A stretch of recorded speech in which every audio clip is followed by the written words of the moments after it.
Bonjour à tous, bonne année et bienvenue à nouveau sur le blog lesmotsdanouk.com. Je vais vous parler cette semaine d'un livre qui m'a particulièrement plu. Il s'agit du livre de Chloé Delhomme que j'ai lu il y a quelques semaines, publié chez Seuil, Un cœur synthétique, et qui au fait parle d'un sujet qui nous est, nous femmes de la quarantaine, cinquantaine, qui nous va droit au cœur, je dirais. Pourquoi? Parce qu'il s'agit du célibat tardif.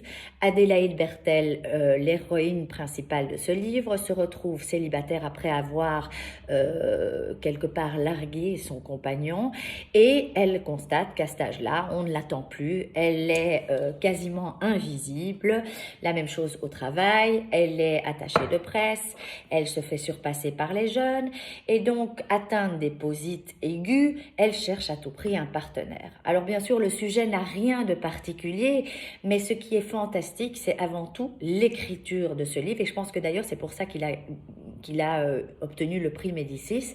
D'abord, il y a un humour et un sarcasme presque noir qui peut nous empêcher de rire sur nous-mêmes, les femmes, qui est très réaliste et qui finalement n'est pas tendre du tout, mais finalement c'est ça qui est, je dirais, la marque de fabrication de ce livre. En plus d'être très très bien écrit, il faut savoir aussi que Chloé Delhomme, l'écrivain, est une artiste prolifique. Elle est parolière pour Indochine, elle est artiste tout court, et dans ce livre il y a une certaine musicalité dans l'écriture, et puis aussi ce qui est fantastique, c'est que chaque chapitre reprend le titre d'une chanson.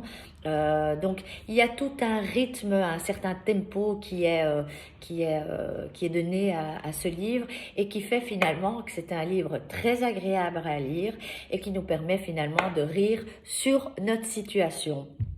Alors, bien entendu, si vous voulez en savoir un peu plus sur ce livre, je fais, comme chaque semaine, une description par écrit du livre que vous ne pourrez pas trouver sur Instagram, mais uniquement en vous abonnant au blog www.lesmotsdanouk.com, et qui vous donnera une petite critique littéraire plus développée sur le livre. On se retrouve de toute façon la semaine prochaine pour de nouvelles aventures, et je vous souhaite une très bonne semaine. À bientôt.